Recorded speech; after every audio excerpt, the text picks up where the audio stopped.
Hey everyone, welcome back to another episode of Gone Fishing. I'm your host, Connor, CEO of Phin, and I'm joined once again by the stupendous Michael Riggs. Riggs, how are you? I'm doing absolutely wonderful, Connor. I think somebody smart once told me if I was doing any better, I'd be a twin. I don't know. Sounds like a dumb piece of advice from a dumb person, if I'm being totally honest. Right on. For folks, if you haven't watched our previous episodes with Riggs, we talked about the future of security in the channel. We talked about overall security maturity, where some pitfalls exist, where some challenges exist, and how you could start to navigate your way out of those. Yeah. And today we want to talk about the MSP channel in general, the direction of where it's headed. We touched on insurance. We touched on regulation. I'm sure those will, rear their ugly heads in this episode as well. But that sets the stage, Riggs. Where would you like to take it? Actually, I want to kind of touch on consolidation for a few minutes. I think especially for the MSPs that are listening to this, if you're a small business, sole proprietor, a couple of owners, something like that, eventually you're looking at your retirement, your exit plan, right? And so I think we've seen a lot of PEs go through and start aggregating these MSPs in order to, first help the owner divest, right? It's a market force. I want to divest of something. I find somebody who wants to buy something. They buy something. Yay. But then also, I think the eventuality, and you've seen this in veterinary, you've seen this in medical, you've seen this in many other professions, where all of a sudden the small business is starting to evaporate. Entrepreneurship is becoming a harder hurdle to enter the market with because you have these large competitors out there who are just sucking up everything left and right. And going through and cutting margins so razor thin that, honestly, small business can't compete. And it's kind of an interesting thing to watch because on one hand, from a security and stability, and I think services standpoint, I think aggregation and consolidation is good. Because you're going to start seeing more mature standards across the board for, IT ops and security operations. But then again, I think you lose the opportunity to realize anything new or innovative in the market too, because the barrier of entry is just so high. So you think in this consolidation is not only happening to small businesses, but also MSPs or small businesses? Yeah, exactly. On the MSP front, there's a number of aggregators and consolidators out there. I've had some good friends who have been sucked up by them, and some have been very happy and some are completely miserable. Different culture. It just depends, right? I've always joked with Aaron, he made me unemployable. Why? Because the startup world is so insanely appealing and fast paced and unstructured. And, you're trying to save the company every day. And then when you get introduced to the large corporate machine again, man, I would rather stub my toe on the bed. So, yeah. I can't tell if it's because you'd actually prefer that or if you're just a glutton for punishment. No, I'd probably actually prefer that. I tell you what, I don't know. I guess I don't have a whole bunch of insight on like the economics as to why consolidation will or will not occur, but I have seen a huge trend, which is if you are wholly incapable or under abled, that's not even a word, but it makes sense, to provide security services as an MSP, you're either going to not exist for much longer in the way you do, or you'll consolidate, or you'll have a partner. Yeah. You'll find a way to provide the security services in such a way that it's not necessarily you doing them. Yeah. Actually, I like the term unabled, and actually rolling through my head, in addition to that would be malabled, right? Thinking you can do it and thinking you're doing it. However, you're not really doing it well. And so you're malabled. Yes. You are a danger to yourself and everyone around you, and you just don't know it. Exactly. I really do think that, overall, from a maturity standpoint, it's good. I mean, the job of the aggregator eventually with that entire book of business is to achieve operational excellence. And so, a lot of things happen with that. I mean, we've seen a lot of our friends in the industry in the last few weeks laid off. I think that is one of the things that, makes EBITDA look really good. People are expensive and messy, like I mentioned in a previous episode. And so, I mean, you'll see that. You'll see, I don't want to say the right sizing of workforces, because I think that's a bit of a misnomer. But you'll see the minimum sizing of workforces. What is the minimum I can get away with and still actually perform the operation just good enough to where I don't piss everybody off. I tell you, one thing I hope that I see the channel move towards is some kind of, Wes and Ray called the Cybersecurity Poverty Line. Yes. So for folks who have no idea what that means, which is everyone probably, it's what is the minimum set of requirements you'll have for your client as an MSP that if they're not willing to purchase from you, you won't take them on. We'll just turn away their dollars. And what I'd really hope to see is that comes about from a logical point of view from these businesses. It's like, I can't claim that I provide security services and then not provide the security services, even if just because they're not willing to pay for it. Yeah. Because either you're going to do that, or it's some combination of insurance, regulatory environment, or, the next big breach happens and all of a sudden you're too scared. And then you want to sell off to one of the conglomerates, because that's, a great payday for you all and also incredibly easy. Yeah. Well, I think that conversation comes back to risk, right? As an MSP, with that cybersecurity poverty line, if I'm onboarding a customer that doesn't want to achieve my minimums, what's that risk to me, right? Is their insurance company or is my client's lawyers going to come after me as the technology provider, saying I didn't provide due care in the security baselines and making sure that these things were in place. And so, at a minimum, I need documentation to at least help mitigate the risk, if not, hopefully transfer the risk back to the client. But then, from there, it's, do I even want to take that heartburn on? Do I want to manage this special little thing that looks different than all of my other things? And the answer is generally no, because that's expensive and messy. And I already have a client who's not really keen on spending any money. Nah, go find somebody else. There's a trunk slammer out there that'll, provide you services for $9.95 a month.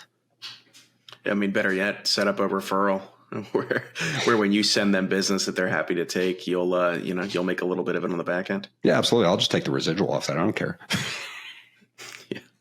What are some other challenges that you think we should anticipate? I do think that the talent gap is still widening, especially in cybersecurity. I think that AI will help backstop a lot of that. I know AI is a big buzzword, and I really don't like using it. I think it's turning into a word like synergy, where it just becomes corporate crap. But these large language models, these analysis models that, can go through and, analyze logs and look at your ticketing systems and all of these things, I think they help at least take away the tedium. One of the things we battled with at Perch was analyst burnout, right? When you have an analyst staring at a screen for 8 hours a day, triaging the exact same thing over and over and over again, first off, mistakes happen. Second off, they get burned out and they move on. Turnover is super expensive. And so leveraging tooling to take care of the tedium, I think, helps you repurpose people to a higher task and help them feel like they're providing value in an organization. And I think that helps at least develop them into, going back to my initial point in this, it helps you develop them into a more competent tech, a more competent employee who is now better able to serve not only you and the organization, but then also in the future better serve their career, because they weren't just a ticket jockey, right? They were actually providing true value to the organization by providing real troubleshooting or real, response and management. That makes a ton of sense. I think a lot of people forget that not only is AI going to revolutionize in some ways, maybe this is the .com boom, and we're in the midst of it, and we'll see it happen. It's gonna change the tools that you use and how much leverage you can get. It's also going to change the type of attack, the tools that attackers use, the tools Absolutely. that. I tried talking about this with someone the other day, where I was trying to tell them is like, as tools become more accessible to you, who do they also become more accessible to? The bad guys. The answer is anyone who wants to take your money. Yep. Absolutely. Yeah. And so when you have tools that are that accessible to people in countries who don't have many options, and also very little repercussions to stealing money from overseas businesses, what do? They invest $1, they steal 10.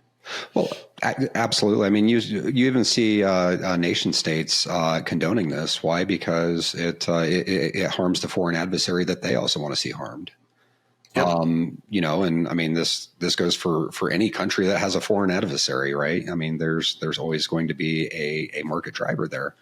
When my barrier to entry in the market is literally a Bitcoin wallet and a service stood up on the Tor network, it's really not that hard, right? And guess what? They've got legions of people behind them doing these things with the same tooling or better tooling. They're using the same generative AI or running it locally. They're not hampered by process. They're not hampered by administrative change control processes in order to get something implemented. They're not hampered by your corporate crap. And so they can move far more quickly. And I mean, honestly, that's one of the reasons why they're far more successful. And honestly, the monetary gain on the bad guy side is far higher for, what's seen as relatively minimal risk. Yeah. In a world where, we can live by our ideals and philosophies, and reality doesn't need butt its head in. It's like, what would be the quickest way to reduce cybersecurity risk? It's like global equality. It's like some super scary George Soros level, like just nobody feels the need to steal your money. It's like, that's it. Yeah. Well, absolutely. Right. I mean, money, in this case, money is the driver, right? At least in cybercrime, with cyber terrorism, with cyber warfare, the objective is far different. My goal is to reduce the capability of my adversary through whatever means possible. And so in this case, it's cyber attack. If it's kinetic warfare, it's, carpet bombing, a base, right? Making sure that frontline troops don't advance. And there's no real monetary value there. It's very much a power play. Yeah. I mean, could there be, impact to GDP, as the winner? Absolutely. He who has all the oil fields wins. Right. And so, the thing there, yeah, I mean, you're right. I would say that the crime syndicates would drive down far further. However, I mean, how many Lamborghinis is enough though? I don't know. I'm not a big car guy, so 0 Lamborghinis is more than enough for me. I'm happy driving my Honda Accord. See, exactly. How many more Phin stickers is worth it for you? See, well, we live in a world where those are very cheap, so we can just keep printing more of those. We don't even need to be more successful as a business. Yeah, there you go. Yeah, it's interesting. I don't think there's a simple answer for it, right? I mean, crime has been there. The black market has been there as long as there is impediment to the free market. Yeah. Prohibition did absolutely nothing for alcohol sales other than make them illegal. I mean, we've seen that with the war on drugs. We've seen it with so many things, and so really, as long as there's a commodity that's being regulated in some fashion, or there's money to be made, you're always going to have a black market. Always. I guess to sum up is like, what is the direction of the channel? It sounds like all roads lead to consolidation. I'm being real honest. Probably. I mean, if you take a look at the veterinary industry, the medical industry, that's really just been the general trend for the last decade. I would say, slightly more recent in the managed services space, but I mean, I don't see any other, I just don't see it slowing down because there's massive amounts of money for the PEs to make. There's massive amounts of money for the owners to make. And I really do think that is going to be the general trend going forward.